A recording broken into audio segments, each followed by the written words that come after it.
YouTube channel study with ಪರಶುರಾಮ್ಗೆ ಸ್ವಾಗತ ಅಂತ ಹೇಳ್ತಾ ಇಂದಿನ ವಿಡಿಯೋದಲ್ಲಿ SSLC ಪರೀಕ್ಷೆ 1ರ ಫಲಿತಾಂಶ ಬಂದಿದೆ. SSLC ಪರೀಕ್ಷೆ 1ರ ಫಲಿತಾಂಶದಲ್ಲಿ ಯಾರಿಗೆ ತೃಪ್ತಿಯಾಗಿಲ್ಲ ಅವ್ರು ಏನು ಮಾಡ್ಬೋದು, ಇವ್ಯಾಲ್ಯೂಯೇಷನನ್ನು ಮಾಡ್ತಾರೆ. ಬಟ್ ಇವ್ಯಾಲ್ಯೂಯೇಷನ್ ಮಾಡೋಕ್ಕಿಂತ ಮುಂಚೆ ಕೆಲವೊಂದಿಷ್ಟು ನಿಯಮಗಳಿದ್ದಾವೆ. ಅವೆಲ್ಲ ಯಾವ ನಿಯಮಗಳಿದ್ದಾವೆ ಅನ್ನೋದನ್ನು ನೋಡೋಣ. ಖಂಡಿತವಾಗಿ ವಿಡಿಯೋನ ಲೈಕ್, ಶೇರ್ ಹಾಗೂ ಸಬ್ಸ್ಕ್ರೈಬ್ ಮಾಡೋದನ್ನು ಮಾತ್ರ ಮರೆಯದಿರಿ.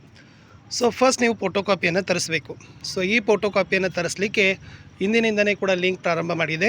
2/5/2025ರಿಂದ 7/5/2025ರವರೆಗೆ ನೀವು ಫಸ್ಟ್ ಉತ್ತರ ಪತ್ರಿಕೆಗಳ ಸ್ಕ್ಯಾನ್ ಕಾಪಿಯನ್ನು ಪಡೀಲಿಕ್ಕೆ ಅರ್ಜಿಗಳನ್ನು ಸಲ್ಲಿಸಬೇಕು. ಆಮೇಲೆ ಇದಕ್ಕೆ ಶುಲ್ಕನೂ ಇದೆ. ಶುಲ್ಕವನ್ನು ಪಾವತಿ ಮಾಡಲಿಕ್ಕೆ 8/5/2025ರಂದು ಏನು ಮಾಡಿದಾರಪ್ಪ ಅಂದ್ರೆ ಕಡೆ ದಿನ ಇದೆ, ಓನ್ಲಿ ಫಾರ್ ಸ್ಕ್ಯಾನ್ ಕಾಪಿ.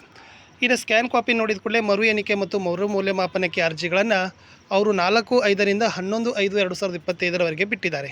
ಅದರ ಶುಲ್ಕವನ್ನು ಪಾವತಿ ಮಾಡಲಿಕ್ಕೆ 12/5/2025 ಕಡೆಯ ದಿನವಾಗಿದೆ. ಹಾಗಾದರೆ ಏನೆಲ್ಲ ಇದೆ ಅಂತ ನೋಡೋಣ. ಫಸ್ಟ್ ನೋಡಿ,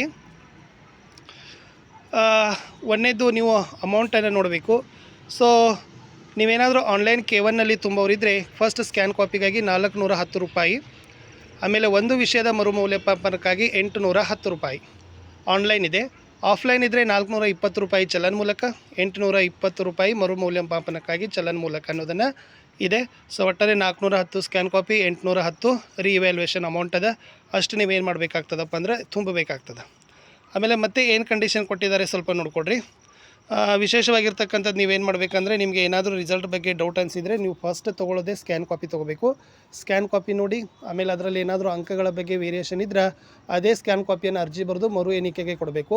ಮರು ಮೌಲ್ಯಮಾಪನ ಮಾಡಿದರೆ ಮತ್ತೆ ನೀವು ಏನು ಮಾಡಬೇಕು, ಅಪ್ಲಿಕೇಶನನ್ನು ಹಾಕಿ ಚಲನ್ ತುಂಬಬೇಕು. ಬಟ್ ಮರು ಎಣಿಕೆಗಾಗಿ ಅರ್ಜಿ ಪ್ರತಿಯನ್ನು ಹಾಕಿ ಕಳಿಸಿದರೆ ಸಾಕು, ಮರು ಎಣಿಕೆ ಮಾಡ್ತಾರೆ. ಅದು ಫ್ರೀ ಆಫ್ ಚಾರ್ಜಲ್ಲಿ ಇರ್ತದೆ. ಬಟ್ ಮರು ಮೌಲ್ಯಮಾಪನಕ್ಕಾಗಿ ನೀವು ಶುಲ್ಕಗಳನ್ನು ತುಂಬಲೇಬೇಕು. ಅದನ್ನು ಯಾವ ಥರ ತುಂಬಬೇಕು ಅನ್ನೋದನ್ನು ನಾನು ನೆಕ್ಸ್ಟ್ ವೀಡಿಯೋದಲ್ಲಿ ಕೊಡ್ತಾ ಇದ್ದೀನಿ. ಅದನ್ನು ಸಹಿತ ತಪ್ಪದೆ ನೋಡಿ ಅಂತ ಹೇಳ್ತಾ ವಿಡಿಯೋನ ಲೈಕ್, ಶೇರ್ ಹಾಗೂ ಸಬ್ಸ್ಕ್ರೈಬ್ ಮಾಡೋದನ್ನು ಮಾತ್ರ ಮರೆಯದಿರಿ.